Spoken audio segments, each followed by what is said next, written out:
Hi, my name is Allyson from Educa, and today I'll be talking about continuing learning at home. An outline of what I'll speak about: why parent stories. We'll discuss what the importance of parent stories are for you and your family, learning experience ideas that you can set up easily at home, and creating parent stories in Educa, which is also really easy to do. So parent stories. Parent stories are amazing because they bring perspective. You are an expert on your child and the ultimate character reference. So if your child is creative or thoughtful or energetic, you know all of the tiny little activities and events and things that really make up that curiosity and that thoughtfulness. So you bring a unique perspective and unique expertise, really different than that child's teacher. What you say and your voice has value. It has value for teachers, for your child, and for your family. So a teacher sees a different side of your child, and your contribution is unique. And then the best part about parent stories is that what you say in your parent story will really build on the experiences and activities in school. And then you can truly collaborate with the teacher. For the child, this is the ultimate form of parent engagement. And what we know in early childhood education is that the number one predictor of academic success, and more importantly, success in life, is parent engagement. So this is definitely a form of parent engagement. And it definitely brings value for the family. Long after the turkey hands are gone and the macaroni necklaces have fallen apart, this portfolio will endure. It's a story of learning, all the small things that a child learns, all the large lessons that they learn, all combined into their story of that year. And so you really contribute to that. You give a full picture of that child's learning. I love this quote by Fred Rogers. Play is often talked about as if it were a relief from serious learning. But for children, play is serious learning. It's not auxiliary, it's necessary. The way a child learns is through play, and play is a sensory experience for them. You could think of it as a full-time job. So whether or not you send your child to an academic preschool or you send your child to a play-based school, you should know that learning happens through play, at home and everywhere. Play learning can happen by interacting with a sibling or a pet or climbing up a slide, as my son is doing here. So play takes so many forms. It doesn't need to be a fancy activity in a school-based setting. It's just happening all the time for them. A lot of people are intimidated by bringing learning at home, but you don't need to be a fancy governess or have magical powers or be a trained early childhood educator. Learning is just happening full time with all of the tiny tasks that happen inside a home. A lot of parents say to me, well, we're a little bit worried about this. We have a long summer break, or our kids are home on extended leave, and we don't feel qualified to bring home learning, and isn't it going to be really messy? Well, I feel strongly that learning is messy, but don't let that stop you. Don't let that intimidate you. I'll give you a couple tips on how you can control that mess in learning. We all have too much stuff or have not enough space, but I'm not saying that we just want to dump a bunch of flour and rice on the floor, but I do want to say, for my part anyway, that messy is learning, but don't let that stop you. There are no 7 wonders of the world in the eyes of a child, there are 7 million. And I really love this quote because it just highlights that to a young child, everything is wondrous. As we grow older as adults, we assign wonder to certain specific things, but to a child, everything is wonderful. So that's something to remember. So bringing learning experiences home doesn't take a homeschool. It doesn't take special toys or manipulatives. This is just stuff you can do at home with items already in your house. So I'm going to go through about 4 or 5 different options for you with a couple specific examples of each. My favorite are loose parts. Loose parts are really just everyday objects that you have in your home. In education, we call this the loose parts theory. But everyone is familiar with this theory if you've ever given a fancy gift to a young child and instead they put it down and become fascinated with, say, a plastic spoon or an empty milk jug. To a young child, again going back to that quote, everything is wondrous. So loose parts can be anything in your home. Sticks, straws, buttons, shells, pom-poms, leaves, anything that doesn't have purpose to it. Children, when they confront different objects without purpose, they assign symbols to it. They give meaning to it. They give direction to it. And so that in itself is the kind of challenging play and creative play that we really want kids to engage in at this point. And there's lots of different options for loose parts. You can see in some of these photos, you've got Q-tips, which are really fun for both art and for loose parts, pom-poms, and if you guys are anything like me, you probably have a huge pail full of random little toys. Well, those are great too. And a cardboard box without those directions, without that purpose, without setting out with that purpose, can become anything. It can become a plane, a space shuttle, a train. The sky's really the limit. You can see some children here engaging in loose part play, and what you'll notice in most of the photos is that they're really collaborating. And children grow developmentally when they collaborate with one another, communicate, cooperate, and also mediate when there is a conflict. If certain children believe that these loose parts are meant to be a castle, whereas others are using it as a racetrack, that's a moment for interaction that is growth, that is learning. So I'm not suggesting that you create a mud kitchen in your own kitchen, but just take a look around the house and I think you'll find some objects that don't have meaning that your child will find really interesting. Young children love to sort, and I would say a lot of adults do too. So these items here are small objects that are found in a home with young children that can be sorted by color or by shape.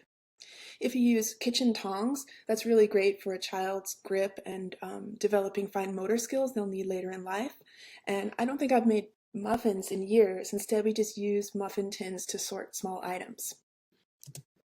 Okay, scooping and transferring is a real favorite for toddlers especially, but for anyone. If you've ever spent time on the beach and watched young children transferring sand from one bucket to another, or water from the ocean over to their sandcastle, you'll know that this is really a powerful learning tool. You don't need to have your own water table in your house. I'm sure everyone has some sort of tub that they can use. You can fill it with everyday items like rice or beans or colored water. Household chores, this is another popular one. A lot of our time as adults is spent doing sort of adult things in front of children, and children really want to feel included. That's powerful to them, to be helpers. And so regular household chores, if you've got the time to include them, can really be powerful. Sorting and folding laundry, I mean, it might take 2 weeks, but it's really, really fun for kids. Cooking is not just about measuring and counting. Cooking really is about transferring, as I said before, those materials. Cleaning and dusting and sweeping, and lots of folks both in preschools as well as home have children using their own set of cleaning supplies in a safe way. So the outdoors is a natural classroom, and scavenger hunts or just taking a walk outside is so important for young minds. Getting dirty is always great, but it doesn't necessarily have to be a dirty exhibition. So if you have a backyard, wonderful, a public park, even an urban hike, just getting outdoors, getting that fresh air and stimulus for a young child is amazing. Some ideas might be a scavenger hunt. Have young children go and find, 5 round things or 6 scratchy things. In fact, texture is really big with young children. So they can explore the texture of tree bark and the texture of sand. Even the little wood chips under my daughter here in this picture on the swing have a great texture that they can discuss and explore. Hide and seek is always popular, and my personal favorite is the micro hike, taking a look at 1 square foot of grass and really imagining that space from a bug's perspective and watching carefully for movement in just 1 square foot. Getting creative at home doesn't need to be fancy or messy or expensive. A lot of the items that young children really enjoy are already in your home. Paper folding and collage, vegetable stamps, painting and drawing are great, but actually young children enjoy mark making. You can make marks with a stick on sand or in Play-Doh. For a lot of young children, it's not about the product, but the process. So exploring these materials, learning to work with them, figuring out what they can do and what they can't do is really important. Far more important probably than the product that'll get hung up on your refrigerator. Most people's recycle bin is a treasure trove of sculpture materials as long as they're clean and safe. Children love stacking and creating sculptures. So back to the sensory piece, this is my final suggestion. Any tub will do. Children love sensory play. You can mix colored water if you use non-toxic food coloring. if you use an eyedropper or even just two different vessels and moving the water from one place to another is really exciting when the colors change. Children love to work with ice. That cold sensation and then watching it disappear is very magical. You can make your own Play-Doh, and we've got a great recipe for Play-Doh in our latest blog on Educa.